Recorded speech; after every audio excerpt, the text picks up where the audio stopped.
आपको पता है टेनिन क्या होता है? जब हम लोग जो पर्स, चमड़े के पर्स इस्तेमाल करते हैं, बेल्ट इस्तेमाल करते हैं, पर्स की जो भी चीजें यूज करते हैं, तो कैसे बनती है ये? जब हम किसी जानवर की चमड़ी से जब चमड़ा बनाया जाता है, कैसे बनता है? रात भर टेनिन के पानी में ड्रम में डालते हैं, तो धीरे धीरे उसमें कड़कपन पैदा हो जाता है, उसमें ये गुण होता है। तो ये जो कड़कपन पैदा होता है, ये धीरे धीरे उसको मोल्ड करके अपन पर्स बना लेते हैं, बेल्ट बना लेते हैं, बैग बना लेते हैं।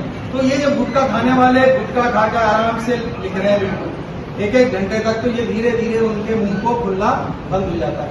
एक सामान्य आदमी का मुंह इतना खुलना चाहिए कि 4 उंगलियां ऐसे चली जाए, लेकिन धीरे धीरे जो गुटखा खाते हैं उनका मुंह खुलना कम हो जाता है। धीरे धीरे इस स्टेज को बोलते हैं सबम्यूकस फाइब्रोसिस। अब मेरे इधर वाले जो भाई है वो जरा एक बार देख लें इधर साइड में करके कितनी उंगलियां जा रही है। अगर आपकी 3 उंगलियां जा रही है, 4 नहीं जा रही है, समझ लो नॉक नॉक हो गई है ना। तो ये आप देख लीजिएगा और फिर मुझसे संपर्क कर लीजिएगा। तो मैदान छोड़ मत खाओ, क्योंकि बिना किए ही कोई चीजें खास नहीं होती।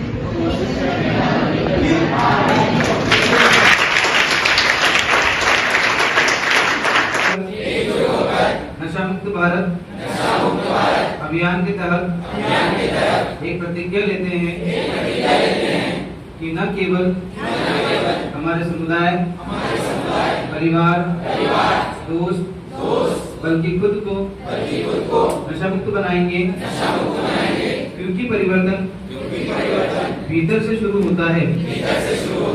इसलिए आओ मिलकर अपने जिले, राज्य, देश को नशा मुक्त बनाने का संकल्प ले।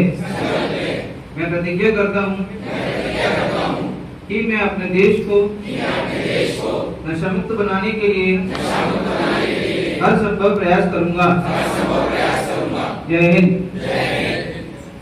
होकर नशा मुक्त भारत अभियान के तहत एक प्रतिज्ञा लेते हैं।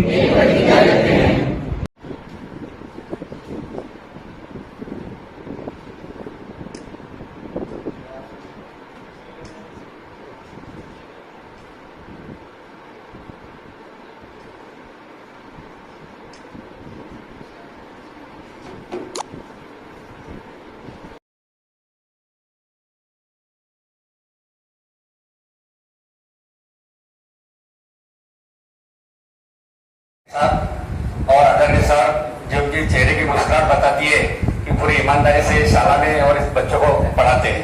साथियों, फूल है, चंदन है, गीतों का हेलो, मेरा नाम प्रमोद पटेल, मैं 30 वर्ष का विद्यार्थी हूँ। नशा मुक्ति के अभियान में मैं एक बात बोलना चाहता हूँ। किसी भी बात को समझाने के लिए चित्र या कहानी बहुत मायने रखती है, तो मैं आपके सामने 2 कहानी रखता हूँ। विद्यार्थी है, पढ़ रहा है, कॉलेज में पढ़ाई कर रहा है, उसकी दोस्तों के साथ संगति हुई, बाहर निकला, एक दबाव